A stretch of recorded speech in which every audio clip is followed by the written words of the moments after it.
Hello friends, welcome to Balaji Shorthand Dictation.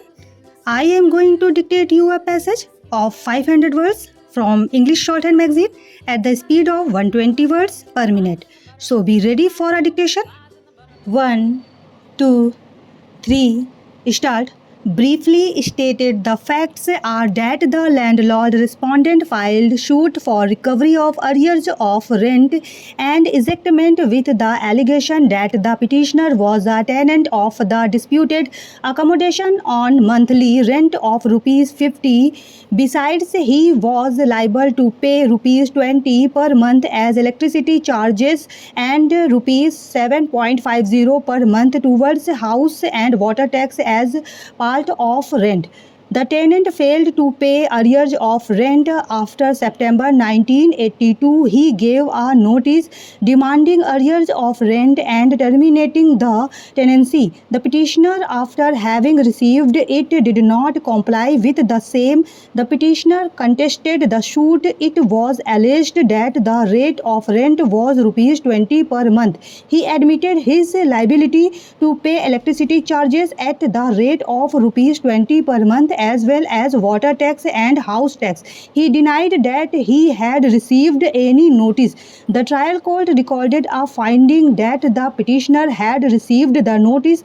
The rate of rent was rupees 50 per month and in addition to it rupees 20 per month as electricity charges and rupees 7.50 per month towards house and water tax as part of the rent. This finding has been affirmed by the revisional court. The petitioner had also claimed the benefit to provision to section 24 of the Act. The core question is whether the petitioner is liable to deposit electricity charges as well to get the benefit of the provisions of subsection 4 of section 20 of the Act. There was no written agreement between the parties to show that rupees 20 per month was being charged towards electricity charges as part of the rent. The plaintiff and defendant both appeared in the witness box. The plaintiff as PW4 stated that the defendant was liable to pay rupees 50 per month as the rent of the accommodation, rupees 20 per month towards electricity charges and rupees 7.50 per month towards house tax. Section 105 of the Transfer of Properties Act defines the lease.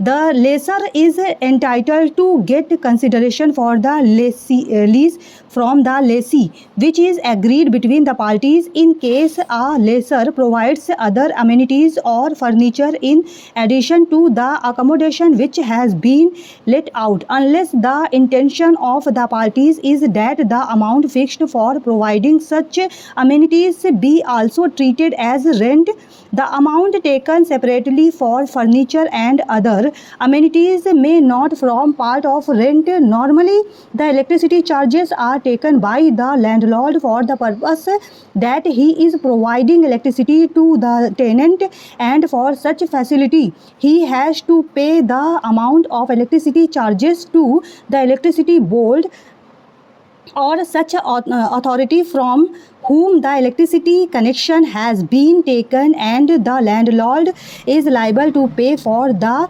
consumption of electricity by the tenant in absence of any specific agreement or proof in this respect. It cannot always be termed that the amount of electricity charges forms part of the rent.